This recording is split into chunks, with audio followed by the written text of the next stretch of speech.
362쪽 어간에 있습니다. 히브리서 9장 27절 말씀입니다. 네, 한 절이기 때문에요. 저희가 다 같이 합독하도록 하겠습니다. 시작. 한 번 죽는 것은 사람에게 정해진 것이요 그 후에는 심판이 있으리니. 아멘. 이 시간 성령교회 담임하시는 최재현 목사님 나오셔서 봉헌 기도해 주시고 하나님 말씀 선포하실 때 큰 은혜 받으시기를 바랍니다. 아멘. 같이 우리 기도 드릴까요? 하나님 감사합니다. 오늘도 저희에게 거룩한 성의를 허락하셔서 하나님을 예배할 수 있도록 은총을 주시니 감사합니다. 살아계신 하나님, 우리에게 만복의 근원 되신 하나님, 우리에게 생명을 주시고 이 땅 위에서 풍성한 삶을 살도록 복 주신 하나님께 감사하여 11조 감사 선교 구제 주일원금 또 몸과 마음을 바쳐서 여러 가지 봉사의 손길로 하나님을 높이는 성도 한 사람 한 사람 그들의 헌신과 하나님을 향한 애정을 주께서 받으시고 복 주시기 원합니다. 이 땅 위에 사는 동안 최고의 인생을 살게 하옵소서. 하나님을 사랑하게 하시고 진리 안에 행하게 하시고 풍성한 삶을 살게 하시고 하나님께 복을 받아 축복의 통로되는 삶을 살게 하옵소서. 몸이 아픈 자, 마음이 아픈 자, 영적으로 침체된 자가 회복되는 치유의 은총을 주여 베풀어 주시옵소서. 이제 말씀을 받습니다. 말씀을 받을 때 내게 주신 하나님의 음성으로 받게 하옵소서. 우리 주 예수 그리스도의 이름으로 축복하며 기도하옵나이다. 아멘. 할렐루야. 야, 너무너무 덥죠. 폭이 물들고 하나님 앞에 오신 여러분 정말 대단하십니다. 우리 서로 바라보시면서 좌우에 보시면서 사랑합니다, 축복합니다 한번 인사할까요?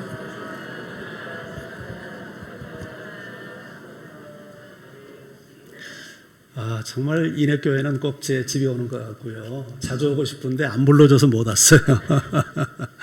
예, 정말 다 평안하셨죠? 인해교회는 세월이 전혀 안 가는 것 같습니다.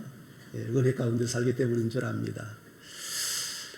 예, 사람은 다 한 번 왔다가 이 세상에 떠납니다. 우리 인생을 일생이라고 그러죠. 예, 한 번 왔다 가기 때문에 일생이라고 합니다. 그래서 후회함이 없도록 우리 잘 살아야 된다고 믿습니다. 아멘. 인생을 마무리하는 날 이렇게 살았으면 안 되는데 후회한다든지 발등을 찍는다든지 내 인생은 실패한 것 같아 이런 마음을 가지고 우리가 살아서는 안 될 것입니다. 우리가 잘 살아야 될 이유가 있죠. 그것은 우리 앞에 누구도 피할 수 없는 죽음이 있고 죽음 저편에 하나님 앞에 서서 어떻게 살아왔는가에 대한 평가를 받는 심판이 우리를 기다리고 있기 때문입니다. 그래서 오늘 성경은 이렇게 말씀하죠. 한 번 죽는 것은 사람에게 정해진 것이요 그 후에는 심판이 있으리니. 믿습니까 여러분? 우리는 다 죽음 앞에 서야 합니다. 그리고 하나님의 심판대 앞에 서서 어떻게 살았는가에 대한 평가를 받아야 합니다.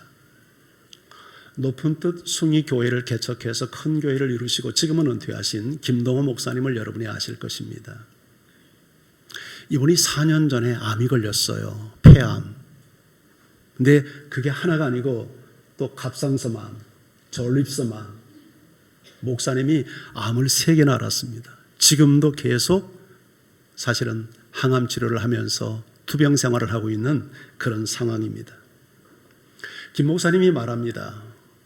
암 수술을 받는 것도 너무너무 힘들었지만 항암 치료는 죽는 것만큼 힘들었대요. 근데 이 죽음과도 같은 고통을 겪으면서 이 항암 이 투쟁하는 것이 투병하는 것이 그렇게 반드시 나쁜 것만은 아니었대요. 주는 유익도 있었대요. 정말 이 죽음 같은 고통을 겪으면서 죽음을 가깝게 의식하게 되었답니다. 목사로서 죽음을 설교하기도 하고 초상집을 자주 방문도 하고 죽음이 그렇게 낯설지 않지만 그런데 왠지 죽음이 내 이야기가 아니고 항상 남의 이야기였대요. 그런데 세계 암을 앓고 투병 생활을 하면서 이 죽음이 내 이야기가 되고 나의 현실이 되고 그러면서 많은 변화들이 이 김 목사님에게 일어났답니다. 정말 그 삶을 정돈하는 좋은 교회가 되었고, 그리고 욕심을 많이 내려놓고 죄도 덜 짓게 되고 나쁜 욕심은 내려놓고 좋은 욕심을 많이 갖는 이런 교회가 되었다고 합니다. 그리고 죽음이 현실이 되다 보니까 잘 죽기 위해서 잘 살아야 되겠구나, 이런 생각을 많이 하게 되었대요. 그래서 암투병을 했던 지난 4년은 돌이켜보니까 정말 자기 생애 최고의 해였고 아름답고 그리고 훌륭한 시간이었다, 그렇게 고백하는 것을 들었습니다. 우리는 다 죽습니다. 여기서 설교하는 저도 언젠가는 죽음 앞에 서야 할 것이고, 오늘 이 설교를 듣고 있는 여러분 자신도 언젠가는 죽음 앞에 반드시 서야 할 것입니다. 그러나 죽음이라고 다 동일한 죽음은 아닙니다.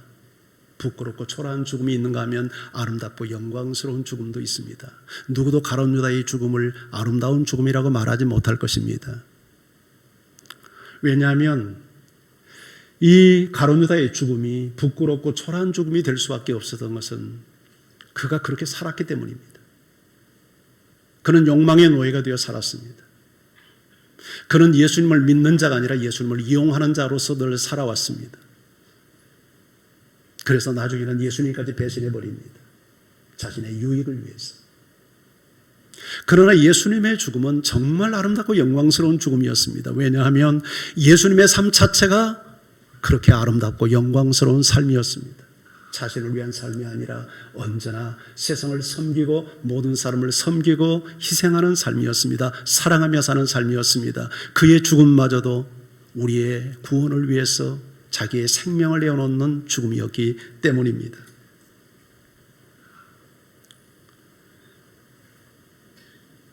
우리 모두 죽음 앞에 설 것입니다. 그러나 가룟 유다처럼 정말 부끄럽고 초라한 죽음이 아니라 예수님처럼 아름답고 영광스러운 죽음을 맞이하기 위해서 우리는 이 땅 위에서 잘 살아야 합니다. 그리고 잘 살기 위해서는 아름다운 죽음을 꿈꾸어야 합니다. 아름다운 죽음을 계획하고 꿈꾸는 사람만이 아름다운 삶을 살 수 있습니다. 그래서 성경은 이렇게 말합니다. 전도서 7장 2절 말씀 우리 같이 한번 읽어볼까요? 시작.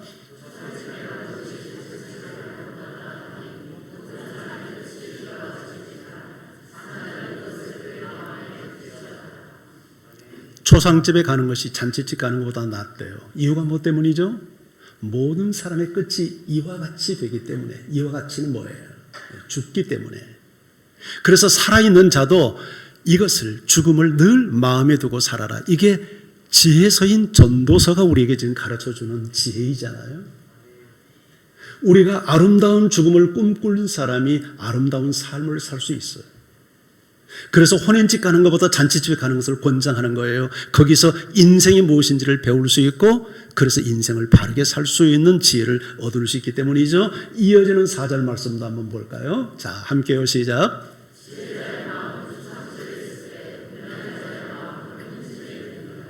지혜자와 우매자가 마음의 방향이 다르죠. 지혜자는 언제나 초상집에 마음을 두는데, 우매한 사람, 어리석은 사람은 혼인집에 마음을 둔다는 거예요. 지혜자는 죽음을 생각합니다. 그런데 어리석은 자는 인생을 어떻게 하면 즐길까를 생각합니다. 여러분은 어떻게 삽니까? 내 인생의 마지막 종착역을 생각하며 의식하며 삽니까? 아니면 그것은 고개를 도리질하며 흔들어버리고 언제나 어떻게 하면 우리가 이 땅 위에서 인생을 즐기며 살아갈까? 그것만을 생각합니까? 만약 그렇다면 성경의 진단 기준으로 놓고 볼 때 그건 우매한 자의 삶이 분명하지 않아요? 우리 모두 정말 하늘의 지혜를 소유해서 죽음을 우리가 인식하고, 그래서 이 땅 위에서 잘 사는 삶을 살기를 주님의 이름으로 축복합니다. 시편 49편 9절 11절은 이렇게 우리에게 지혜의 말씀을 전하고 있습니다. 같이 또 한번 읽어봐요. 시작.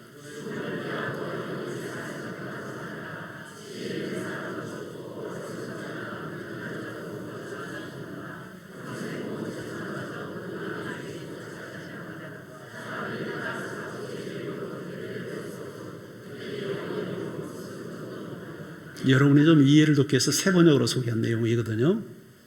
죽음을 피하고 영원히 살 거 꿈도 꾸지 마라. 지혜 있는 사람도 죽고 어리석은 자도 죽고 우둔한 자도 있고 모두가 죽는다. 그뿐 아니다. 평생 모은 재산 다 누구에게 주고 간다? 남에게 다 주고 간다. 여기 아니오할 수 있는 사람이 있어요? 예, 다 주고 가요. 그뿐 아니죠. 사람들이 땅을 사고 제 이름으로 등기하죠. 그런데 등기해 놓은 땅에 영원히 삽니까? 아니요. 우리가 영원히 머물 곳은 어디다? 무덤이다. 참 얼마나 구구절절히 공감이 되는 진리의 말씀입니까? 우리가 죽음 앞에 서야 될 존재예요. 그래서 잘 살아야 돼요. 근데 사람들은 죽으면 끝이라고 생각하는 사람들이 의외로 많습니다. 안 믿는 사람은 거의 그렇게 생각할 뿐만 아니라 아주 유명한 세상이 다 바라보는 이런 학자들 가운데도 죽음은 끝이라고 아주 과학적 근거를 대면서 말하는 사람들도 제법 있어요. 미국의 에일 대학의 철학과 교수 가운데 셀리 케이건이라는 교수가 있어요. 근데 이 사람은 20년 동안 죽음이란 무엇인가라는 강좌를 이끌어오면서 아주 인기 강좌였습니다. 저 책이 조금 전에 소개된 제 책이 그분의 강의를 요약해서 정리한 책이에요. 근데 핵심이 뭐냐면 저 사람 뭐라고 말하냐면 죽음은 다 끝이래요. 사후세계 없대요. 천국 이런 거 없대요. 영혼 없대요. 인간은 물질이래요. 영국의 그 유명한 천재 과학자 스티븐 호킹 박사도 동일한 견해를 말합니다. 죽음은 끝이에요. 내세 없대요. 근데 저 사람들이 주장하는 학문적 그 근거, 뿌리를 추적해보면 뭐가 있냐면 창조론이 아닌 진화론이에요. 하나님을 부정하는 거예요. 신을 부정하는 거예요. 인간은 진화의 존재라는 거예요. 이게 세상 학문에서 가르치는 이론이잖아요. 예. 그래서 인간을 고등동물이라고 학교에서는 가르치잖아요. 동물이 진화해서 인간이 됐다는 거예요. 그러니까 인간은 영혼 그따위는 없다. 죽으면 끝이다. 물질에 불과하다. 그런데 이런 견해에는 한 가지 풀 수 없는 난제가 발생해요. 그게 뭐냐면 인간에게는 짐승에게 없는 게 있어요. 인격이라는 게 있고 도덕성이라는 게 있고 가치추구라는 게 있고 과학과 문명을 발전시키는 창조의 능력이 있고 영혼을 사모하는 본성이 있고 신을 찾는 종교심이 있는 거예요. 사람과 유전자가 거의 90% 이상 가깝다고 하는 침팬지, 고릴라, 우랑우탄 걔네들은 인격이 없어요. 도덕성이 없어요. 가치 추구가 없어요. 문명을 발전시키는 창조식도 없어요. 더욱이 신을 예배하는 종교성이 없어요. 이건 인간만이 갖는 고유한 영역이에요. 신학자들은 말합니다. 이것이 인간에게 영혼이 있다는 명백한 증거라고. 아멘입니까? 성경은 이렇게 그래서 말해요. 전도서 12장 7절을 한번 같이 읽어볼까요? 시작.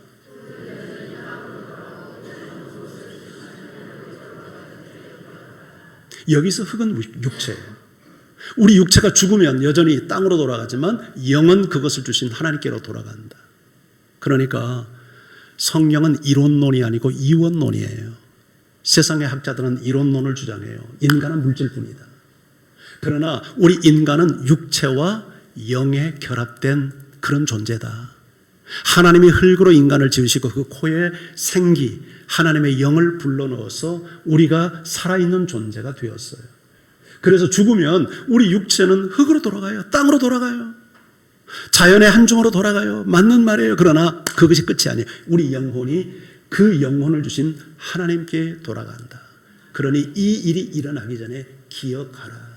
무엇을 기억하라? 창조주 하나님을 기억하라. 전도서 12장은 전도서 마지막 장이에요. 1장이 뭐냐면 청년의 때에 너희가 아무 낙이 없다고 말하기 전에 창조주 하나님을 기억하라. 이렇게 1절에 선포하고 왜 그렇게 해야 되는가를 말하다가 7절에서 다시 말하는 거예요. 우리가 육체만 갖고 있는 물질적 존재라면 하나님을 기억할 필요가 없죠. 짐승처럼 살면 되죠. 그러나 우리는 그런 존재가 아니에요. 물질과 함께 우리는 영적인 존재이기 때문에 창조주 하나님을 기억하며 살아야 돼요. 그래서 오늘 본문도 동일하게 말하고 있는 거예요. 우리 본문을 다시 한번 이런 배경을 가지고 읽어봐요. 히브리서 9장 27절 시작.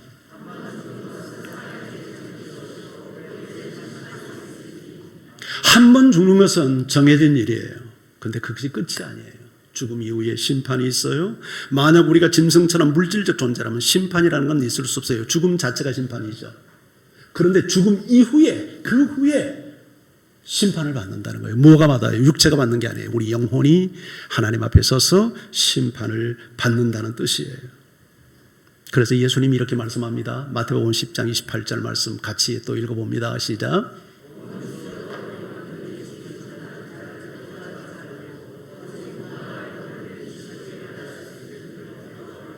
몸은 죽여도 영혼은 능히 죽이지 못하는 자들, 사람, 짐승, 환경 이런 거 두려워하지 말고 오직 몸과 영혼을 능히 지옥에 멸하실 수 있는 이 하나님을 두려워해라. 우리는 몸만 가지고 있는 존재가 아니에요. 우리의 몸과 영혼을 능히 지옥불에 던질 수 있는 창조주 하나님, 심판주 하나님을 두려워해야 해요.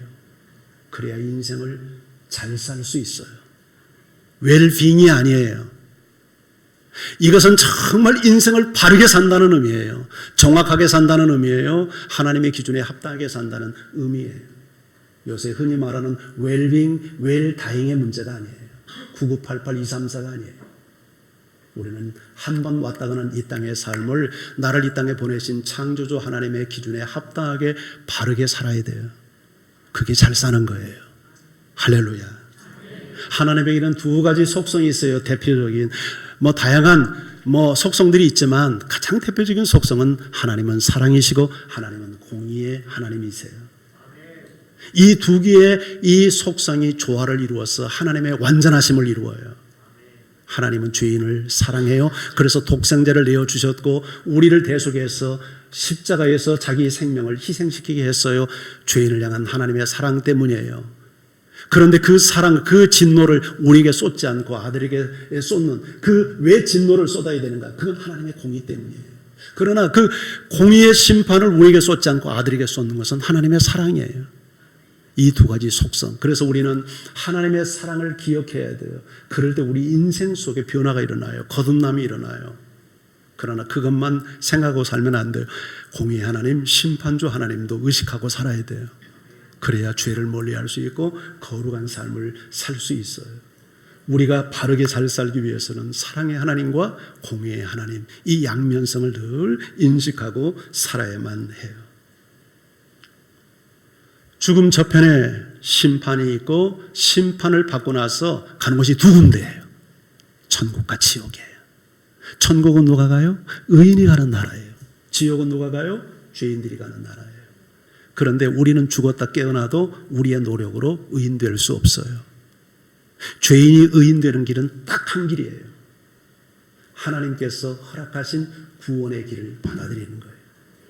그것이 하나님의 아들 되신 예수 그리스도가 우리를 위해서 생명을 내어주신 그 대속적 제사를 믿음으로 내 것으로 받아들이고 그래서 내가 예수 그리스도 안에서 새로운 사람으로 새로운 피조물로 다시 태어나서 새로운 인생의 목적과 가치관을 가지고 살아가는 사람들을 의인이라고 말하는 거예요. 그 사람들이 구원받는 사람이에요. 교회 다니는 것을 말하는 게 아니에요. 가치관이 변화되고 삶의 목적이 변화되고 내 인생의 주인이 바뀌는 거예요. 우리는 예수 믿기 전에 다 내가 내 인생의 주인이었잖아요. 그렇죠? 그런데 예수를 믿으면 주인이 바뀌어야 돼요. 예수 그리스도가 내 인생의 주인이에요. 하나님이 내 인생의 주인이 되는 거예요. 내 마음대로 살지 않아요. 마귀는 야 네가 하나님 돼. 네가 네 인생의 주인이 돼. 네가 네 거야. 네 마음대로 살아. 이게 마귀 유혹이잖아. 근데 그렇게 살면 망해요. 죽어요. 지옥 가요. 하나님을 내 인생의 주인으로 모시고 그분의 통치 아래 살아가야 돼요. 이게 신앙생활이잖아요. 그리고 그렇게 살기 위해서 우리가 오늘도 주일날 와서 예배하고 말씀을 듣고 계속해서 하나님의 마음을 알고 뜻을 알고 하나님을 알아가고 있잖아요. 이런 은혜가 여러분과 함께하기를 주의 이름으로 축원합니다. 우리는 천국을 잘 못 보죠. 근데 천국을 직접 다녀온 사람이 성경에 등장하잖아요. 사도 바울. 그렇죠? 고린도후서 12장 우리 같이 한번 읽어봐요. 2절 4절 말씀 함께요. 시작.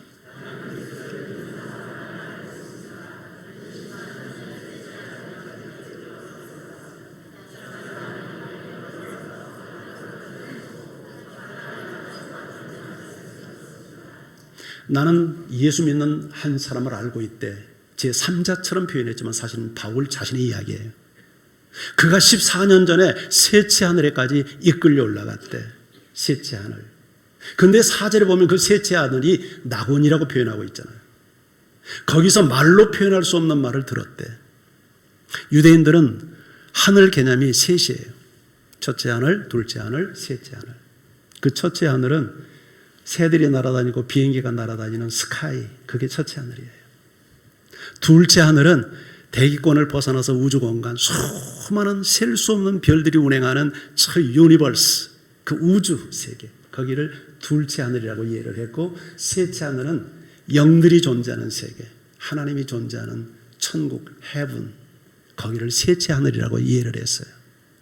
그런데 바울이 셋째 하늘에 갔대. 스카이도 아니야, 유니버스도 아니야, 헤븐에 갔다 왔대. 그게 낙원이었대. 말로는 표현할 수 없는 말을 거기서 들었대.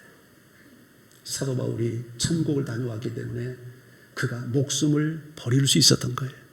복음을 위해서, 예수님을 위해서. 내세가 분명한 사람은 이 땅 위에서 확실하게 신앙생활합니다. 아멘. 천국이 있는지 없는지 긴가민가하게 신앙생활하면 바르게 살 수가 없는데, 영원한 세계가 엄연하게 존재한다는 것을 알면 확실하게 신앙생활할 수 있어요. 예수님이 세 제자 베드로, 요한, 야고보를 데리고 변화산에 올라갔죠. 천국이 보였죠. 여기가 좋사오니 우리가 여기서 초막셋을 지켰습니다. 그런데 그걸 왜 보여줬냐면 십자가에 죽으라. 천국을 보는 사람이 죽을 수 있거든. 천국을 보는 사람이 이 땅 위에서 세상의 것을 붙들고 살지 않고 영원한 세계를 위해서 살 수 있거든요. 근데 성경에 그렇게 사도 바울이나 뭐 특별한 사람만 천국을 다녀온 게 아니라 놀랍게도 참 감사하게도 우리 주변에서 보면 죽었다가 다시 살아난 소위 임사체험자들이 의외로 많아요. 이걸 뭐 근사체험이라고도 하고, 임사체험, 죽음을 체험해 봤다는 거예요. 죽음 가까이 갔다는 거예요. 그 미국의 엘리바스 퀼러스 로스라고 하는 의사입니다. 저분이 정신과 의사이고 심리학 교수예요. 근데 이분은 세계적인 죽음을 연구하는 학자이기도 합니다. 임사체험자 200여 명을 인터뷰를 했어요. 그래서 책을 썼어요. 1975년에, 3년에. 그래서 거기에 다양한 증거 사례들을 소개해 놨습니다. 근데 가장 보편적인 증거가 뭐냐면 유체 이탈을 되게 경험했다고 이 얘기를 하는 거예요. 자기 몸에서 자기가 빠져나가는 것을 봤다는 거예요. 자기 몸에서 자기 영혼이 빠져나가서 시신이 누워있는 것을 보았고, 의사가 사망 선고하는 것을 들었고, 가족들이 자기 죽었다고 우는 것을 보았고, 그리고 그 환경에 어떤 사람들이 있었고, 어떤 물건이 있었고, 그 실내 색깔이 무엇이었고, 이것을 다 말하는 거예요. 다 사실 맞아. 의사들이 죽음을 선고한다는 건 뭡니까? 심정지와 호흡정지를 기준으로 해서 사망 선고, 생물학적인 죽음을 선고합니다. 그러니까 사람이 심정지 된 지 5분 이상 지나면 숨이 끊어져요. 5분 이상 호흡을 못하면 뇌사가 일어나서 뇌가 제 기능을 못해요. 의식이 사라져버리는 거예요. 그런데 분명히 의사로부터 사망 선고를 받은 사람이 사망 선고를 받은 이후의 역사들을 현실적으로 똑같이 이야기를 하는 거예요. 누가 있었고 무슨 말을 했고 거기 어떤 물건들이 있었고 색깔이 뭐고, 이것은 사람이 물질적 존재만이 아니라 물질 이외의 의식 존재가 존재한다는 과학적인 명백한 증거가 될 수 있는 거잖아요. 저분이 무슨 목사나 이런 사람이 아니고 의사입니다. 그런데 이런 임사체험자들을 200여 명을 인터뷰해가지고 그런 글을 쓴 거예요. 책을 쓴 거예요. 또 빛을 보았다, 터널을 통과했다, 죽은 자를 만났다, 천국과 지옥을 보았다. 다 획일적이지는 않지만 그런 다양한 임사체험자들의 간증을 그렇게 기록을 했던 것입니다. 성경에도 보면 죽은 자들이 하나님 앞에 심판받는 광경이 나타나요. 사도 요한이 환상 가운데 그걸 보고 기록을 했어요. 요한계시록 20장 12절에서 15절. 같이 한번 읽어봅니다. 시작.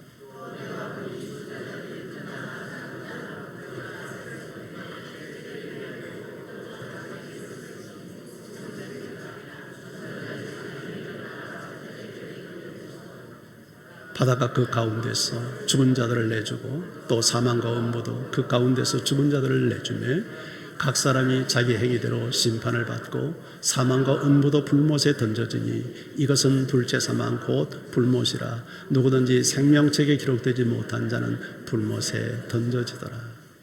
12절은 내가 보니, 사도 요한이에요. 나는 환상 가운데 무엇을 봅니까? 죽은 자들을 보는 거예요. 죽은 자들.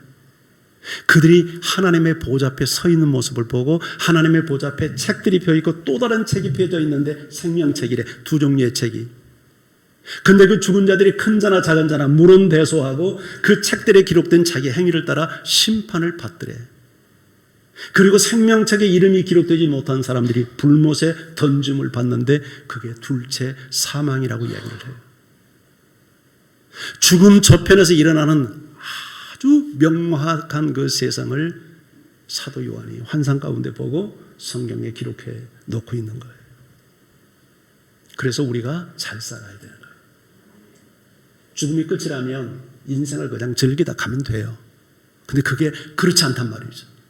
우리 앞에 명백하게 더 살고 싶어도 살 수 없는 유한한 종지부를 찍어야 되는 그런 삶에 이제는 종착점이 우리에게 있고 뿐만 아니라 삶의 죽음 저 너머에 하나님 앞에 서서 우리가 분명히 선악간의 심판을 받는 심판이 우리를 기다리고 있기 때문에 이 땅 위에서 잘 살아야 돼요. 잘 산다는 건 그러면 어떻게 사는 게 잘 사는 걸까? 두 가지를 생각해 볼 수 있는데요. 첫째는 성실하게 살아야 돼요. 최선을 다해야 돼요. 왜냐하면 우리 삶이 영원하지 않으니까, 유한하니까, 죽음이 있으니까, 살고 싶어 발부둥 쳐도 살 수 없는 그날이 오니까, 하고 싶어도 할 수 없는 순간들이 반드시 찾아오니까 오늘 내가 살아있다는 건 그런 의미에서 은총일 수 있어요. 은총이에요. 열심히 살아야 돼요. 최선을 다해야 돼요. 성실하게 살아야 돼요. 그때 그럴 걸 하고 죽음 앞에서 후회하는 바보 같은 인생을 살면 안 돼요. 여러분, 맡은 일에 최선을 다해야 돼요. 우리 예수님이 그렇게 사셨잖아요. 예수님이 3년 공생에 살았는데 놀라운 선언을 하잖아요. 다 이루었다. 다 이루었다. 세상 모든 일을 다 했다는 게 아니죠. 하나님께서 그를 이 땅에 보낸 목적을 성실히 이루었다는 얘기잖아요. 그 일 앞에 최선을 다했고 성실하게 집중했다는 얘기잖아요. 사도 바울도 얘기합니다. 사도 바울이 13권의 서예를 쳤는데 마지막 서신이 디모데 후서예요. 내가 이미 전제와 같이 부흥바 되었대. 전제는 제사의 마지막 의식, 포도주 붓는 의식인데 그러면 제사가 끝나. 근데 자기가 이미 그 죽음 앞에 직전에 와 있다는 거예요. 그러면서 지난날을 회고해요. 내가 선한 싸움을 싸웠고 달려갈 길을 마쳤고 내가 믿음을 지켰다고. 근데 이 원문적 의미로 보면 이게 전부 다 현재 완료형이에요. 영어로 하는 have pp, 현재 완료. 이건 과거로부터 지금까지 쭉 그렇게 살아온 거예요. 선한 싸움을 흔들림 없이 싸워왔고 신앙의 경주를 흔들림이 없이 달려왔고 믿음을 흔들림이 없이 지켜온 거예요. 성실했어요. 최선을 다했어요. 유혹 앞에 흔들리지 않았어요. 이래볼까 저래볼까 차라리 돌아갈까? 출애굽한 이스라엘 백성들이 광야에서 차라리 애굽으로 돌아갈까? 이런 방황을 하지 않았어요. 시종일관, 시종여일, 선한 싸움을 싸웠어요. 신앙의 경주를 마쳤어요. 믿음을 지켜왔어요. 성실했어요. 최선을 다했어요. 여한이 없는 삶을 살았어요. 그야말로 잘 살았어요. 우리 그렇게 살아야 돼요. 여러분들이 무슨 일을 하든지 최선을 다하세요. 가정생활도 최선을 다하고 부부간에도 서로 사랑하는 일에 최선을 다하고 교회 생활도 최선을 다하세요. 대충 그렇게 하지 마세요. 그 바보짓이에요. 직장생활도 열심히 잘하세요.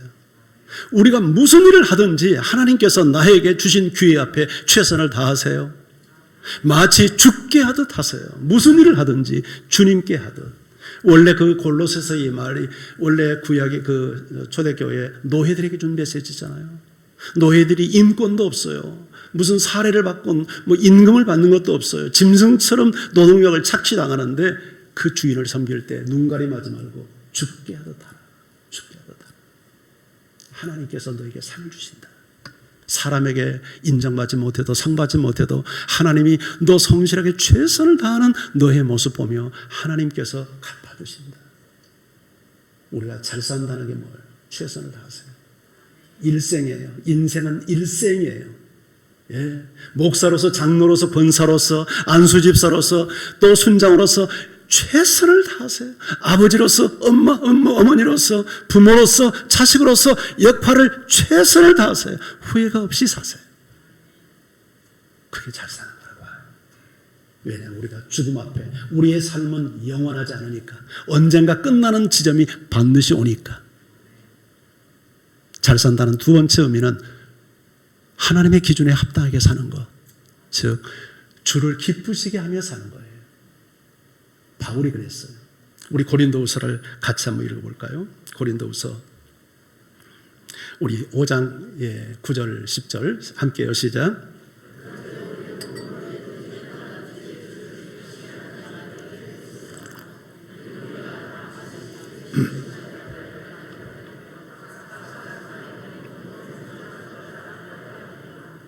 자, 9절 보세요.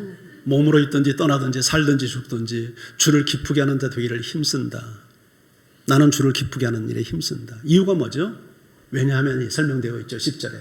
이는 우리가 반드시 그것도 다 우리가 다 반드시 그리스도의 심판대 앞에 나타나게 되어 각각 선악간에 우리 몸으로 행한 것을 따라 받으려 합니다.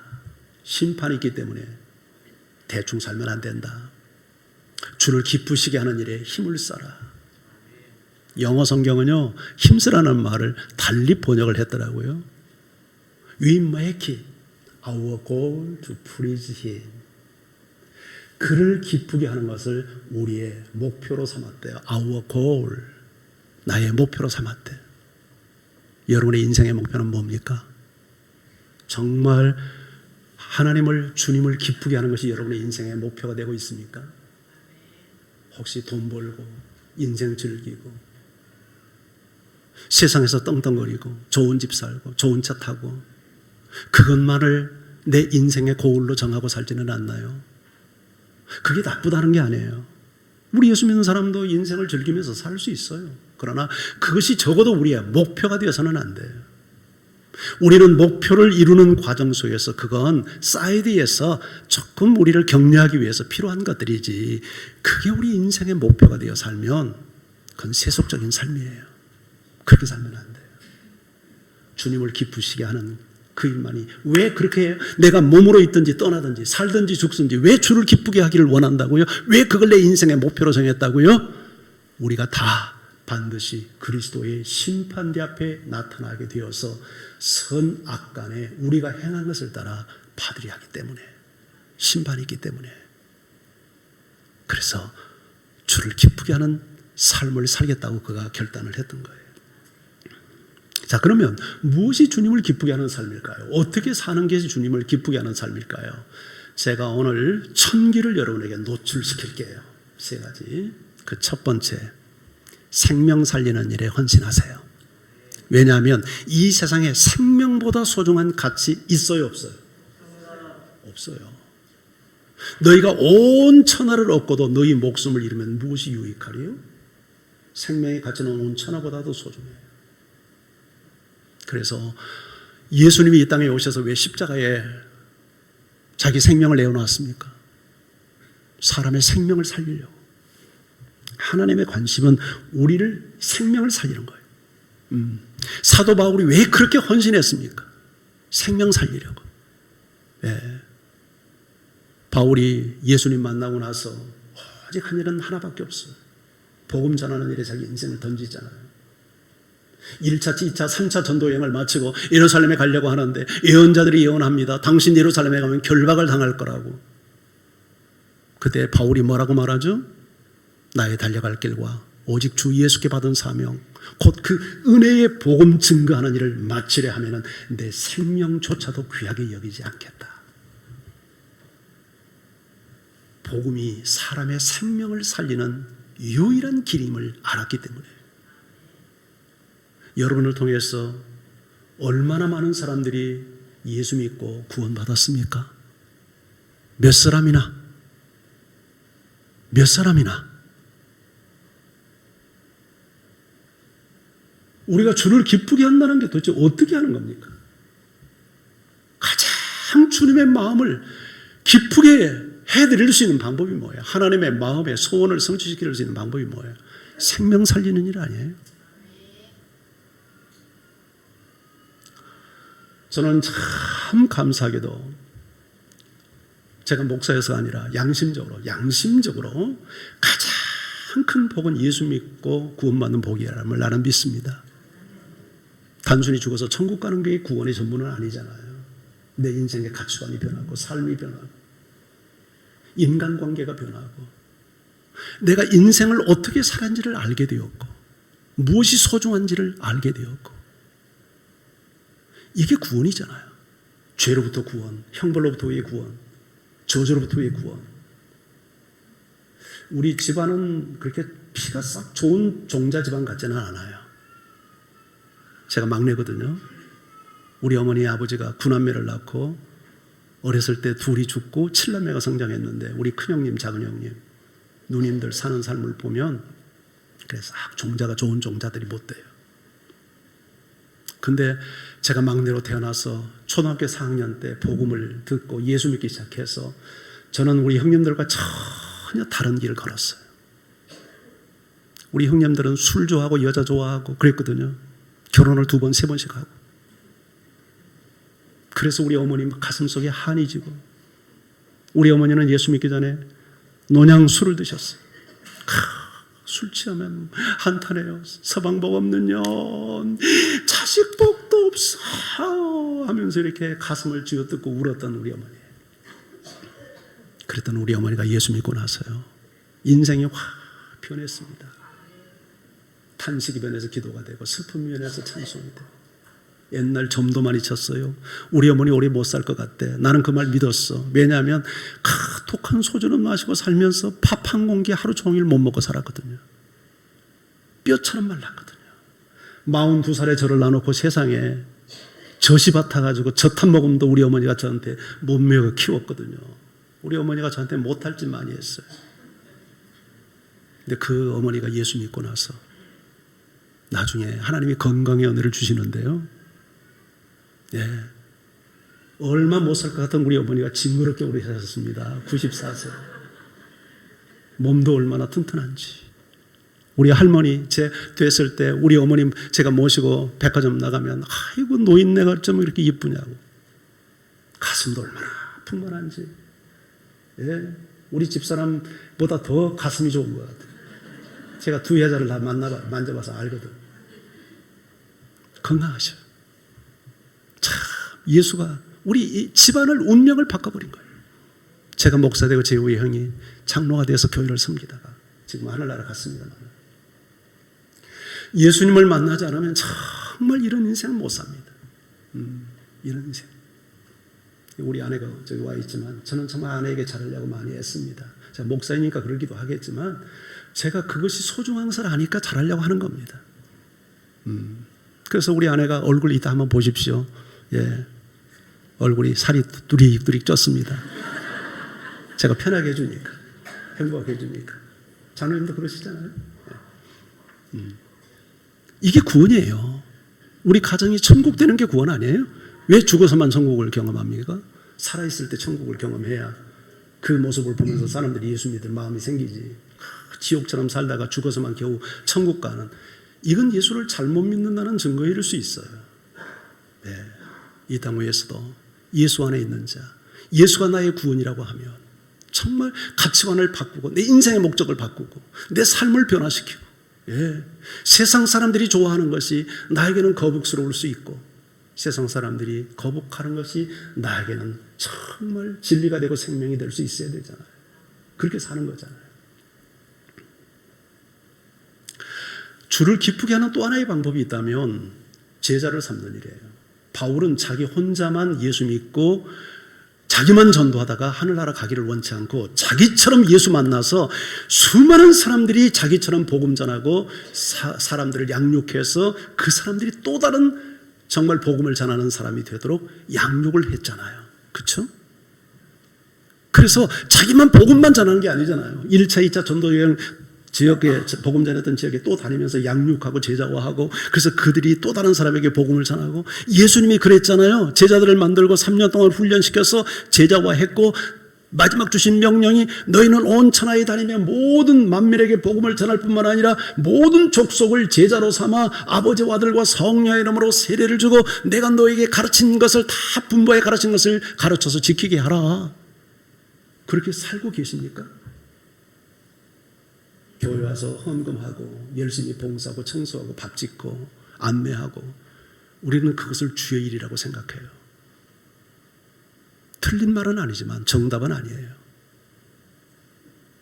정말 복음을 전해서 나로 인해서 사람들이 매일같이 구원받는 우리가 초대교회처럼 일어나야 되고 그 사람들이 나를 통해서 양육받고 제자화 되어져서 또 다른 사람을 양육하고 바울이 그러잖아요. 에베소 교회에 떠나면서 내가 3년 동안 어떻게 겸손과 내가 눈물로 너희를 섬겼는지 너희는 알 거다.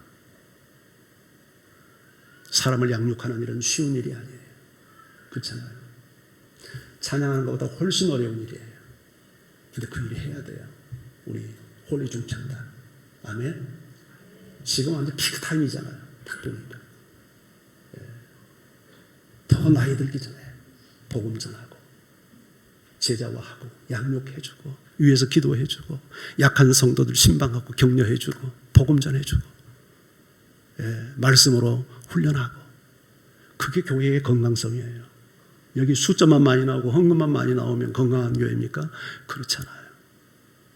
그런 교회는요 어느 한순간에 무너질지 몰라요. 그러나 정말 예수 그리스도의 심장과 가슴을 가지고 복음을 위해서 헌신하고 이 땅 위에 사람들을 살려내기 위해서 사람들을 양육하고 제자화하는 이런 삶을 여러분이 살아갈 수 있다면 주님 오신 그날까지 우리 인해교회는 정말 이 교회를 통해서 구원받는 무리가 증가되어 가고 코로나 핑계댈 필요 없어요. 코로나 때문에 교회 무너진다? 그건 말이 안 되는 거예요. 그건 우리의 현주소를 증명해 줬을 뿐이에요. 코로나 때문에 교회가 위축되고 교회가 줄었다? 그건 건강하지 못한 교회의 명백한 증거예요. 코로나 시절에도요 교회 부흥하는 교회들 많아요. 다 뭐 코로나였다고 숫자 줄고 그거 아니에요. 이건 우리의 건강 진단을 받는 겁니다. 코로나 3년이 우리 교회가 체질이 어떤 체질인지. 참 저는 우리 인해교회에 대한 애정이 있습니다. 참 제가 제일 사랑하고 존경하는 우리 영월 목사님이 저의 가장 친한 친구이고 또 사돈까지 됐잖아요. 인해교회에 늘 소식을 듣고 정말 우리 교회 같은 애정을 갖고 교회가 잘 되기를 바라요. 그렇습니다.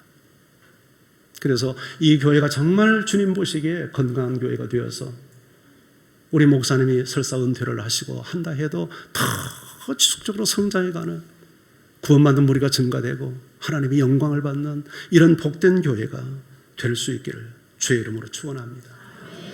그리고 마지막 하나 더 우리가 주를 기쁘게 하는 일이 있다면 그것은 사랑하며 사는 일이에요. 성경 최고의 계명이 뭡니까? 하나님을 사랑하고 이웃을 사랑하는 거잖아요.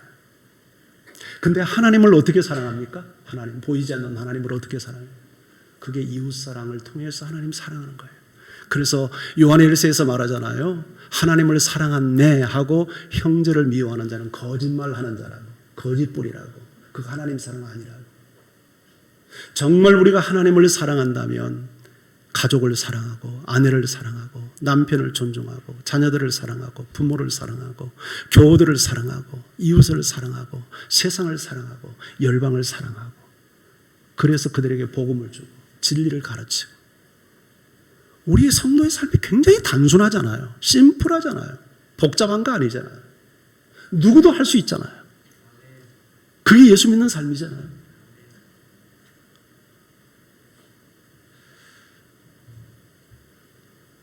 우리 인생을 언젠가 죽음 앞에 설 때 많은 사람들이 후회합니다. 돈 많은 사람도 후회하고 회장님도 후회하고 다 후회해요. 근데 그 후회가 더 많이 돈을 받지 못해서 더 많은 공부를 하지 못해서 더 많은 성공을 하지 못해서 후회하는 사람은 거의 없어요.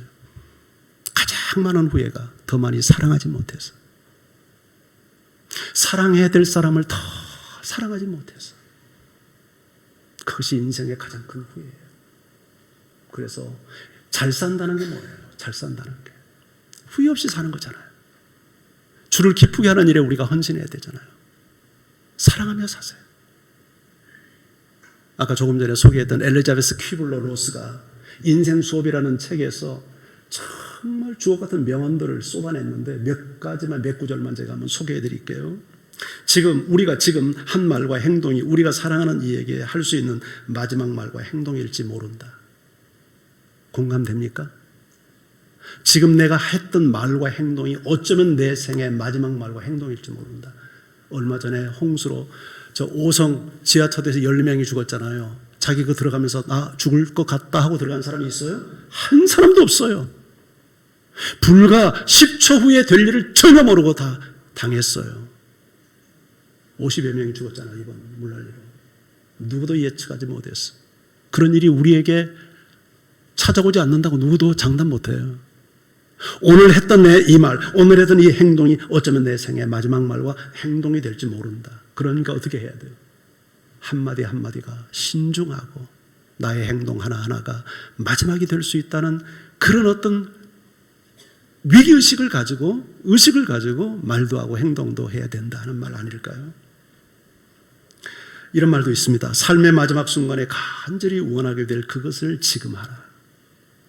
우리 다 그럴 거예요. 마지막 순간에 그때 좀 이렇게 했으면 좋았을 텐데. 그때 가장 마지막 순간에 간절하게 소원할 그것을 지금 하라는 거예요. 지금. now, 지금. 누군가가 내 옆에 있다는 것은 은총이고 선물이다. 왜냐하면 내가 그를 사랑할 수 있는 기회이기 때문이다.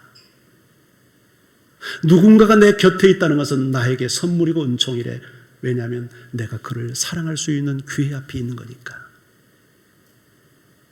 왼수로 여기지 말고, 내가 저 인간만 없으면 살 것 같다고 생각하지 말고, 내가 최고의 인생을 살아갈 수 있는 기회 앞에 있구나. 은총이구나. 선물이구나. 용서하고 사랑하고 이해하고 용납하는 바로 이런 삶을 살아야 되는구나. 내 감정 따라 살지 마세요. 그러면 후회해요. 진리를 따라 사세요. 우리 예수님이 무엇을 기뻐하는지 보면서 사세요. 하나만 더 소개할게요. 삶의 끝에서 아무도 당신에게 얼마나 많은 학위를 가졌는가, 얼마나 큰 집에 살았는가, 얼마나 좋은 고급차를 타고 살았는지 묻지 않을 것이다. 중요한 것은 당신이 누구인가 하는 것이다. 당신이 얼마나 사랑하며 살았고 섬기며 살았는가 하는 것이다. 이것이 죽어가는 사람들이 지금도 당신에게 가르치는 교훈이다. 마지막 부고장을 받고 달려온 사람들이 나에게서 저 사람 학벌이 뭐였어? 저 사람 얼마나 좋은 집에 살았어? 저 사람 무슨 차 사고 다녔지? 이거 묻는 사람 하나도 없대. 저 사람이 누구였지? 어떻게 살았지? 어떻게 사랑하며 살았지? 어떻게 섬기며 살았지? 사도행전에 나오는 다비다가 그랬잖아요. 죽었는데 동네가 발칵 뒤집혔잖아요. 베드로가 오니까 사람들이 겉옷과 속옷, 그녀가 지어준 이 옷을 흔들며 다비다가 우리를 이렇게 섬겼노라고. 정말 잘 산 거 아니에요? 우리가 욕망을 위해서 살면 초라한 부끄러운 죽음이 될 거예요. 그러나 희생하고 살아보세요. 섬기며 살아보세요. 좀 베풀고 사세요. 좀 나누면서 살세요. 그로 인해서 복음이 확산될 것이고 하나님의 영광을 받을 거 아니에요? 그것이 우리가 잘 사는 거 아니에요? 무엇을 먹을까? 어디 좋은 데 갈까? 필요해요. 그러나 그것이 우리 인생의 고울이 되면 안 돼요. 무엇을, 우리 주님을 기쁘게 하는 일이 뭘까? 그래, 생명 살리는 일이지. 그래, 양육하고 제자 살리는 일이야. 쉬운 일 아니죠. 사랑하며 사는 일 쉬운 일 아니죠. 그러나 그것만이 우리가 그리스도의 심판대 뵀을 때 영광스러운 우리의 삶이었다고 평가받는 바로 그런 진단이 될 줄 믿어요. 외과 의사 이경석 씨가 지금 이렇게 그분이 한 40대 중후반 정도 되신 의사예요. 외과 의사. 그분은 이제 척추 전문의인데 많은 수를 카운트할 수 없을 정도로 많은 사람들이 사망 선고를 내렸대요. 근데 잊혀지지 않는 한 죽음이 있대요. 노동일을 하시는 한 노동자였어요. 가난했죠. 근데 뇌에 문제가 생겨서 병원에 입원했는데 장기 치료에 들어가는 상황이었어요. 그 부인은 기숙을 하면서 뒷바라지를 했고 딸 둘 20대 후반과 30대 초반 결혼도 하지 않는 처녀 딸이 돈 벌어서 직장 생활해서 아버지 병원비를 대는 상황이었어요. 그런데 상황이 너무 악화가 돼가지고 사실은 희망이 없었어요. 그래서 의사가 이제 가족을 불러놓고 아버지 상황을 얘기하면서 어떻게 하면 좋겠냐 그랬더니 이 딸들이 한 번만 더 수술을 해보면 어떻겠느냐. 그 가족들이 그렇게 하니까 수술을 했어요. 근데 결과가 좋지 않았어요. 수술을 마치고 나서 얼마 후에 그 아버지는 세상을 떠나고 말았어요. 근데 그때 그 두 딸들이 보여준 행동이 너무 잊을 수가 없대요. 수술 이후에 얼굴이 탱탱 부어서 시신이 되어 누워있는 아빠의 얼굴에 두 딸의 얼굴을 부으면서 아빠, 아빠. 그때 했던 말. 아빠가 내 아빠여서 행복했어요. 와, 저는 그 얘기를 듣는데 너무 감동이 몰려오더라고요. 아빠가 내 아빠여서 행복했어요. 여러분, 그 노동자 어르신의 죽음 앞에 여러분을 한번 뉘어보세요. 지금 다 상상 속에. 그리고 여러분의 가족을 한번 불러보세요. 어떻게 반응할 것 같습니까? 여러분의 자녀들은, 여러분의 남편은, 여러분의 아내는, 여러분의 주변 사람들은 당신의 죽음 앞에 어떻게 반응할 것 같습니까? 여러분의 자녀들은 오늘 이 두 딸처럼 아빠가 내 아빠여서 행복했어요. 이렇게 말할 수 있을까요? 성공한 인생 아닙니까? 내 주변 사람들이 나의 죽음을 보면서 목사님이 우리 교회 담임 목사여서 행복했어요. 이런 고백을 제가 들을 수 있다면 참 저는 행복한 죽음을 맞이할 수 있겠죠. 그런데 아이고 잘 가세요. 이렇게 끝난다면 저는 실패한 목사라고 말할 수밖에 없을 거예요. 남 얘기하지 말고 내 이야기 한번 놓고 판단해 보시라고요. 오늘 이제 설교를 제가 끝낼 겁니다. 오늘 이 질문을 가지고 가세요. 나는 내 가족과 내 교우들과 내 주변 사람들이 내 죽음 앞에서 뭐라고 말할까? 아빠가 내 아빠여서 정말 행복했어요. 이 고백을 우리 자녀들이 할 수 있을까? 내 가족이 할 수 있을까? 내 교우들이 할 수 있고 내 주변 사람들이 할 수 있을까? 성령께서 여러분의 마음속에 질문을 주시기 바랍니다. 우리 같이 찬양할까요?